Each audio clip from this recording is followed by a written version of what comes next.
Capítulo 2. O Médio Oriente, a Assíria. O reino assírio desenvolveu-se a partir de uma pequena comuna do norte da Mesopotâmia que tinha como centro a cidade de Assur. O capítulo mais brilhante da história do estado militar da Assíria ocorreu no século VIII a.C.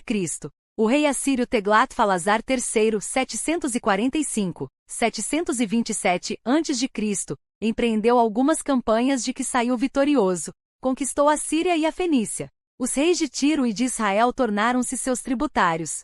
A expedição que fez contra o estado de Urartu acabou numa esmagadora derrota para este último. Finalmente, Teglat-Falazar conquistou Babilônia e fez-se seu rei. Os seus feitos militares foram continuados por outros reis assírios, Sargão II, 722-705 a.C. e Esarhaddon, 680-669 a.C. Como resultado das suas conquistas e campanhas, a Assíria tornou-se uma grande potência, incorporando toda a Ásia Menor, Central e Oriental, a Mesopotâmia, a Síria, a Palestina e parte do Egito. Vista pelos padrões daquela época, a Assíria era, sem dúvida, uma potência mundial. A Assíria era um estado de guerreiros e proprietários de escravos, onde a escravatura estava mais desenvolvida do que antes no Egito ou na Babilônia. Ao serviço do rei havia milhares de escravos que eram frequentemente utilizados na construção de estradas, canais e até de cidades inteiras. O comércio de escravos também se desenvolveu muito. A Assíria era célebre pelo alto nível da sua organização militar. O exército assírio estava dividido em vários grupos. Carros de 2 cavalos, cavalaria, que apareceu pela primeira vez no exército assírio, infantaria equipada com armas pesadas ou ligeiras, engenharia, e as tropas de assalto, equipadas com catapultas e grandes troncos com cabeças de ferro para derrubar muralhas ou portas. O exército era a principal base do poder real, e era costume os reis apresentarem-se ao exército antes de subirem ao trono.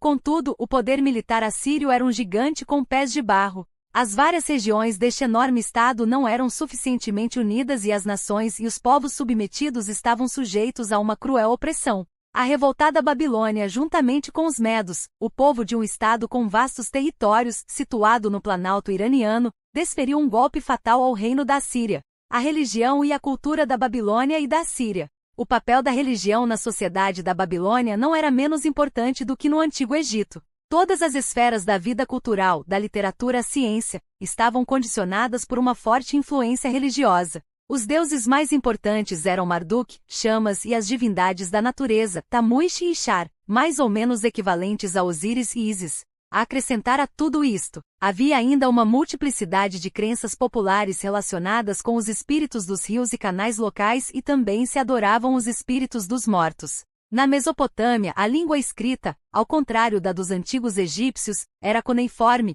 formada por um conjunto de sinais em forma de cunha, impressos em placas de barro, que, depois de terem ido ao fogo, se podiam conservar indefinidamente. Chegou grande número de obras da antiga literatura da Babilônia, até hoje, incluindo os poemas épicos de Gilgamesh, onde figura pela primeira vez a lenda do dilúvio.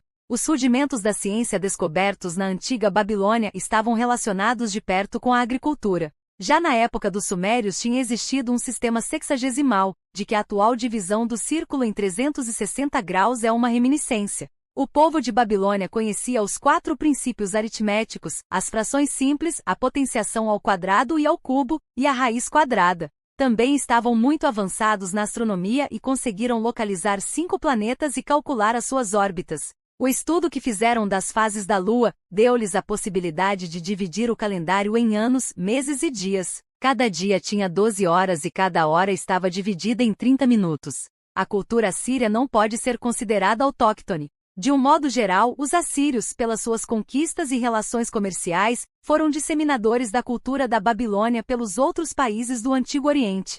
Por exemplo, a famosa biblioteca do rei assírio Assurbanipal continha uma coleção de textos literários e religiosos, tratados científicos, livros de consulta e dicionários escritos em várias línguas e era uma verdadeira coleção de preciosidades das realizações culturais do Antigo Oriente.